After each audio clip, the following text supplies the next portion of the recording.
வணக்கம் மக்களே. தமிழக அரசியல் 2026 சட்டமன்ற தேர்தல் மிக மிக சூடு பிடித்துள்ளது. தற்போது தேர்தல் தேதி அறிவிக்கப்பட்ட நிலையில் தமிழக முதலமைச்சர் தனது சாட்டையை சுழட்டத் தொடங்கிவிட்டார்.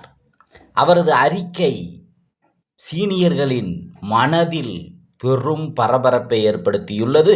அவர்களது வயிற்றில் புலியை கரைத்துள்ளது என்றுதான் சொல்ல வேண்டும். காரணம், புதிய இரத்தத்தை கழகத்தில் பாய்ச்ச வேண்டிய கட்டாயம் ஏற்பட்டுள்ளது.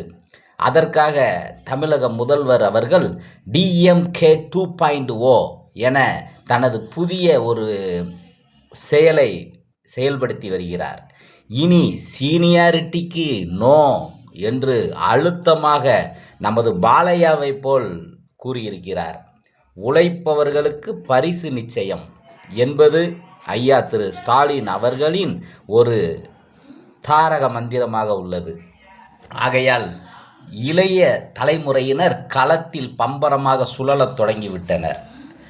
அதிக வெற்றியை கொடுப்பவர்களுக்கே அமைச்சர் பதவி கிடைக்கும். ஆகா, இது மாவட்ட செயலாளர்களுக்கு வச்ச பெரிய ஒரு டார்கெட்டாச்சே அப்படின்னு அரசியல் ஆர்வலர்கள் எல்லாம் பேச ஆரம்பிச்சிட்டாங்க.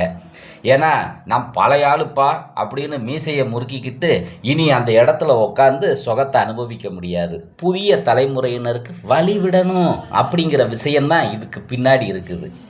அது மட்டும் இல்லை, மண்டல செயலாளர்களுக்கும் இதில் பங்கு இருக்குது அப்படின்னு சொல்லிட்டாருங்க. மண்டல செயலாளர்னோன்னா நமக்கு டக்குன்னு நினைவுக்கு வர்றவங்க தெற்கு மண்டல அந்த பொறுப்பாளர் அக்கா கனிமொழி இருக்கிறாங்க, வடக்கு மண்டலம் அண்ணன் ஏவா வேலு இருக்கிறாங்க. அப்போ இந்த தடவை அவங்களுக்கெல்லாம் வேர்வை சிந்தி உழைக்கணும் போல தெரியுதே. அது மட்டும் இல்லாமல் 234 தொகுதியில் என் முகம்தான் ஸ்டாலின் தான் நிற்கிறாருன்னு நினச்சி வேலை பாருங்க. கூட்டணி கட்சிக்காரங்க கூட இணைஞ்சு வேலை பார்க்கணும். ஏதாவது பிணக்கு ஏற்பட்டுச்சு உடனடி நடவடிக்கை அப்படின்னு மிரட்டல் விட்டுருக்கிறாரு. அப்போ இதுக்கெல்லாம் பிள்ளையார் சொல்லி எங்கே இருந்துங்க வந்துச்சு அப்படிங்கிறத கவனிப்போம். 2024 ஆகஸ்ட் மாதம் ஒரு மேடையில் நம்ம முதலமைச்சர் துணை முதலமைச்சர்லாம் இருக்கக்கூடிய ஒரு மேடையில் நம்ம சூப்பர் ஸ்டார் அவர்கள் ஆரம்பித்து வச்சுருந்தாங்க. அவர் பேசும்போது என்ன சொன்னாருன்னா, புது பசங்க இருக்காங்கல்ல, அவங்க வாத்தியார் டீச்சரு என்ன சொன்னாலும் சரின்னுக்கிடுவாங்க. அதே நேரத்தில் அவங்களால இந்த வாத்தியார்மார்களுக்கு எந்த ஒரு மன அழுத்தமும் இருக்காதுங்க. ஆனால் இந்த பழைய பசங்க இருக்காங்களே, தாங்க முடியாது. சொன்னபடியே கேட்க மாட்டாங்க. வாத்தியார் ஒன்றை சொன்னால் அவங்க ஒன்றை சொல்லுவாங்க பதிலுக்கு. அந்த மாதிரி நம்ம சூப்பர் ஸ்டாரு ஆரம்பித்து வச்சாருங்க மேடையில்.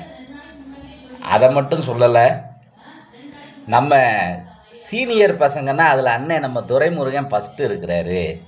அவர் இளைய தலைமுறைக்கு கொஞ்சம் வழி விடணும், விட்டால் கட்சியை டெவலப் பண்ணிடலாம் அப்படின்னு ரஜினிகாந்த் சொன்னார். இதுக்கு துரைமுருகன் பதில் என்ன மாதிரி இருந்துச்சு தெரியுமா? வெடிகுண்டு மாதிரி வெடிச்சுது. பல்லு போன நடிகர்கள் எல்லாம் இன்னும் நான் நடிப்பேன்னு வழி விடுறதில்ல. இளைய தலைமுறைக்கு கொஞ்சம் வழி விடுங்க ஐயா, இளைய நடிகர்களும் வரட்டும் அப்படின்னு அவர் ஒரு குண்டை போட்டார். கடைசியில் முதலமைச்சரும் சின்ன துணை முதலமைச்சரும் தலையிட்டு தாங்க இந்த பிரச்சனைக்கு ஒரு தீர்வை கொண்டு வந்தாங்க. ஒரு புத்தக வெளியீட்டு விழாவில் ரஜினியும் துரைமுருகன் இணைஞ்சு எங்களுக்குள்ளே எந்த பிணக்கும் இல்லை, நாங்களாம் நண்பர்கள் அப்படின்னு சொன்னாங்க. அதுதான் இதுக்கான விதை. அதுக்கப்புறம் பார்த்திங்கன்னா, இளைஞர் அணி தென் மண்டல மாநாடு. இந்த மாநாட்டில் துணை முதலமைச்சர் இந்த வரக்கூடிய சட்டமன்ற தேர்தலில் குறைஞ்சது ஒரு 30-40 தொகுதியாவது நம்ம இளைஞர் அணிக்கு கொடுக்கணும் அப்படிங்கிற ஒரு ஆலோசனையை முன் வச்சாருங்க. அப்போவே முடிவு பண்ணிட்டாங்க சீனியர்கள், அப்போ நமக்கு இந்த தடவை சிரமந்தான் அப்படின்னு. இப்போ இதெல்லாம் கூட்டி கழித்து பார்த்ததில் நம்மளோட முதலமைச்சருக்கு அங்கே கொஞ்சம் தலைவலி உண்டாயிருக்கும். அதோட வெளிப்பாடு தான் இந்த அறிக்கை. அதாவது நம்ம முதலமைச்சர் சொன்ன விஷயம், உழைப்பவங்களுக்கு தாங்க பரிசு. சும்மா எல்லாத்துக்கும் சீனியர்னு சொல்லிலாம் நாங்கள் அமைச்சர் பதவியெல்லாம் கொடுத்துக்கிட்டு இருக்க முடியாது. முடிஞ்சால் நீங்கள் இருக்க மாவட்டத்தில் நிறைய சீட்டை ஜெயிக்க வச்சு இந்தாங்க ஐயா வெற்றி அப்படின்னு என் முன்னாடி வந்து வைங்க, உங்களுக்கு அமைச்சர் பதவி. இல்லைன்னா சத்தம் போடாமல் உங்கள் வேலையை நீங்கள் பாருங்கள் அப்படிங்கிற மாதிரி ஸ்ட்ராங்காக முதலமைச்சர் எடுத்து வச்சிருக்கிறாரு. 234 தொகுதியிலையும் நான் தான் என் வேட்பாளர், எனக்காக நீ வேலை செய், எனக்காக ஓட்டுக்கள், என்னோட திட்டத்தை மக்கள்கிட்ட சொல்லு, நீ புதுசாக எதுவும் சொல்ல வேண்டாம், வாக்கு நிச்சயம்னு ஆலோசனையும் கொடுத்துருக்காரு.